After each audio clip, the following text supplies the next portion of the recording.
पुइलो रे सनाम को जोहार नवा वीडियो रे सनाम को सगुन दाराम अड़ी माने दुख बुझे कना तेहना जहाँ वीडियो हाँ इन बनाया ओना दो दुख रिलेटेड वीडियो कना मेनखान नेल दो एकाल गे लगती कना चेदा से नवा दो मिसिंग केस कना हा मिटंग गोंके तिकिन किन आद आकना आदो अड़ी दिन खोज तलाश चालू आकना बाकी नामो कना चेद खातिर किन आन एना ओकोय कना किन किना ᱧᱩᱛᱩᱢ चेद अतु दिसम ओकारे तो सनाम लेकाना कथा बन बड़ाय दाड़े नवा वीडियो मुचाद धाबी नेल ताबन पे जस्ती बई लोंगा अड़ी लगन धरा गे इन चाबाया तो कथा दो हुयुक कना किछु दिन लाहारे मिट्टा वीडियो आड़ा ले पे नेल ले अलिनी दादा जहां मारंग दादा उनकिना बारे तेलिन लई सदर ले उनकिन माइंड रे कटी प्रॉब्लम हुयकना मेंटली प्रॉब्लम हुयकना ओना खातिर उनकिन हानते नाते किन सेनोक कान ताहेआ आर ओना प्रॉब्लम चेद खातिर हुई लेना बांगा न्यू इदी कते हुई लेना आदो उनकिन जखन हॉस्पिटल लिन इदी ले किना ओंडे हां डॉक्टर को जहां को लई किया जे बढ़ती न्यू इदी लेखान ओंडे अब ब्रेन रेना किछुगान सेल मेना का ओना को चिका तार जहु डैमेज से चिका आदो आदो न्यू को बाको नाम खान आदो उनको को दोन बड़ाया जहु आको साइंटिफिक डॉक्टर बुही रे जहां ओलाकना माइंड बाय कमिया आदो उनको दो ओना बखरा मेडिसिन मेना का मेडिसिन को जम लेखान ओना दो शांतो ताहेना आदो उनका के बई बई ते जुदी मेडिसिन को कंटिन्यूया और न्यू को बंद इदिया तबे दो ओना बेमार दो बेस हुई दाड़िया मेनखान जुदी मिटंग होड़ मेडिसिन जम आय जम पर हाँ बेमारे बेसना इन पर आरहों से एका कथा गे इनके गे हुआ तो उनकान घटना के मिटन सामनाते सेटराकना जेहेतु उनकिन मैडम तकिन नौकान कथा किन लई सदर के आदो अलिनी दादा सला ओना लिन कंपेयर के पूरा डिटो उनका के अलिनी दादा क्षेत्र रे जहां लका एक्टिविटी नेलोक कान ताहे जहां लका न्यूत निंदा भूते नेल नाम को ताहे डहणी नेल नाम को ताहे चिली को दाले कना हानते खय को पुलिस को ठुई कना नाते खय आर्मी को फायरिंग कना गाड़ी हजू कना धोका आय नोय नोंकान कथा आदो ओना को उइहर बाड़ा कते आदो उनी हर दो चिके ओड़ा खने दड़ उडोक आय आर हानते नाते दड़ ताहे आय तो सेम सिचुएशन उनकिन गोंके तकिना सला हो उनका गे हुई आकना तो उनकिना ᱧᱩᱛᱩᱢ दो हुयुक कना घनश्याम माझी नोडे जहां लका अलिन लिन नेल दाड़िया कना नोडे डिटेल्स को भेजा काव लिया घनश्याम माझी अकिना ᱧᱩᱛᱩᱢ दो आर अतु दो हुयुक कना तुलसीपुर गंभरिया तुलसीपुर गंभरिया हाँ मौजा तो गंभरिया डीडी कॉलेज डीडी कॉलेज माने बन ठिका दाड़े कना नोआ दो हाँ केउझर ना कथाइन लईआ जहाँ केउझर टाउन मेना का तो केउझर डिस्ट रेना खबर केउझर टाउन रेना खबर कना तुलसीपुर अतु कना हाँ आर गंभरिया मौजा कना हाँ तो ओंडेन किन होड़ कना किन ᱧᱩᱛᱩᱢ तकिन दो घनश्याम माझी एज तकिन दो हुयुक कना 43 माने 43 बछर किन हुयुआ निया खय बड़ती दो हाँ बायोडाटा दो बलिन बड़ाया और अकिना डेजिग्नेशन उनकिन चेन किन चिकई था ओनाइन लिया पे कान ताबना नोंडे पूरा सालारे स्लिप को भेजा काव दिया नोंडे अकिना पोस्ट दो हुयुक कना सीनियर मैनेजर कना किन उनकिन दो सीनियर मैनेजर ओकारे बांगा माइनिंग रिन सीनियर मैनेजर सैलरी को भागी गे अड़ी भागी पैसा हो कि नामे ताया सीनियर आकना किन मेन दो भाभी ताबन पे तीना दिन किन चक्री किया चक्री रेना हुई दाड़े मुचाद सेन किन चलाव इदी कान ताहे माने सैलरी को इनक्रीज इदी कान ताहे सीनियर मैनेजर हिसाब ते मेना किना नितो कार्यरत तो उनकिना मिटंग माने जहाँ बन लई दाड़ा हैबिट मेना का कटिक किन ड्रिंक्स ᱧᱚᱜ गया कटिक किन ᱧᱩ ᱧᱚᱜ गया आदो ओना ᱧᱩ दाराय ते चेद चिकैना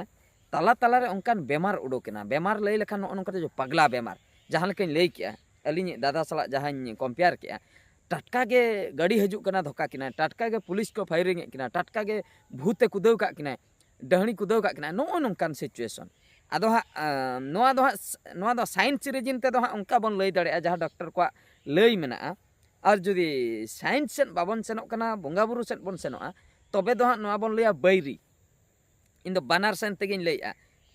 बोंगा बुरु सेन रे चेद को मेता कना साइंस सेन रे चेद को मेता कना साइंस सेन रे दो जहां लेकिन लई किया नोआ दो जस्ती न्यू लेखान सेल को डैमेजोआ चिकाआ और ओना केस रे आदो ओपन डाउन ओना सेल जहां खातिर माइंड स्थिति ठीक बांग ताहेना मेडिसिन को जम लेखान दो कंट्रोल कंटिन्यू ओना दो मिटन कोर्स कराव हुआ पे चांदो जम हुआ माने बिन न्यूते माने परुआ ओना तालारे बाबिन न्यू दड़ा और बेस काते नो बई बईते परुआ न्यू दो बंद हुआ और नाते दो अंधविश्वास सेन बन चला बोंगा बुरु सेन बन चला भूत डहणी सेन बन चला तबे दो ओना दो चालन बन मेता बैरी बन मेता अकोय तार मिटन जानी दुश्मनी खूब मारंग दुश्मनी उनी अलिnya बैरी का लिnya ओना हिसाब ते अलिन लिन पागला कना नोआ दो बोंगा बुरु लेखान बेसोआ आदो बार सेन तेगे हाँ इन लैया कारण हुयुग कना अब अडिगान हर नाते बाको पतिया अडिगान हर हानते को पतिया अडिगान हर हानते बाको पतिया अडिगान हर नोते को पतिया तो जहां जहां लेका बन पतिया दाना ओका लेका अकोय बन ट्रीटमेंट दाड़ाय कना उनका तेगे बन ट्रीटमेंट एमा ओना दो चेन हो असुविधा बनु का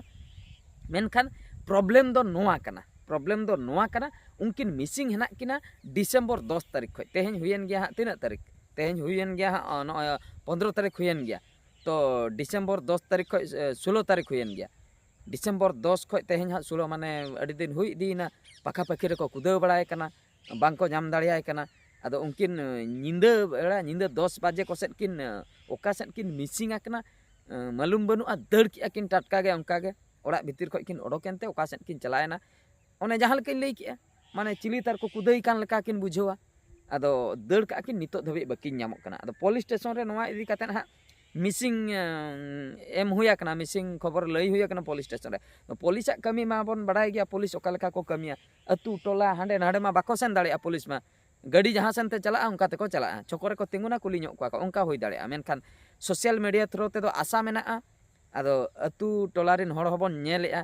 तो केउझर डिस्ट किंबा मयूरभंज डिस्ट बांग लईगो उनकिन हड़ आर टाटका किन बेस को बस रेकिन देज को आर का सेन किन चलाव को एंटायर मयूरभंज हुई दाड़े भुवनेश्वर सेन हो हुई दाड़े उड़ीसा जाकात हुई दाड़े बेंगल सेन हो हुई दाड़े ओका सेन किन चलाव को गारंटी बना फोटो लिन एम का कना ओना फोटो नेल काते ठिका किन पे ᱧᱩᱛᱩᱢ तकिन दो घनश्याम माझी उनकिन दो सीनियर मैनेजर कना किन माइनिंग रे तो 43 एज तो फोटो नेल ते पे ठिका दाड़िया तो निहाती मिटन कॉन्टैक्ट नंबर लिन एम आ ओना नंबर रे आपे पे कॉन्टैक्ट दाड़िया ओना दो अकिनी मिसेस तकिना नंबर कना हा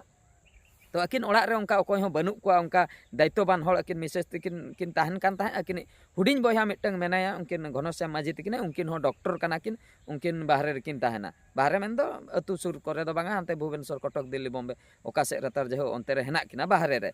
जहु ओना खातिर आदो नुकिन पांतेटा एटकेटणे हुयुग कना आदो मिटन भरोसा मेना सोशल मीडिया थ्रू ते जुदी संभवोआ निहाते अकोय को जुदी पे नोआ वीडियो पे नेलेआ कॉन्टैक्ट ताबन पे घनश्याम माझी गंके तकिन किन नाम रुवाड़ खान नापाय कथा जेहेतु अपनारी हड़ मिटन मिसिंग कना जाला गे बुझा ओड़ा रे मिटन कुड़ी हपन एकला गे मेना किना उनकिन मिटन निजरी हड़ किन पांते किना बाकिन नामे किना माने उना दिन हुइना आंदोल मांदोल चाबा कना किन आदो जुदी मिटन आशा मेना सोशल मीडिया थ्रू ते लई सदर लेखान पाले नामो अकिन तो नोआ खबर गे लई बखरा नोआ वीडियो दो बनाव हुयुग कान ताहेआ आर ठीक गया तबे गाते को आर मिटे वीडियो रे बन नेपेला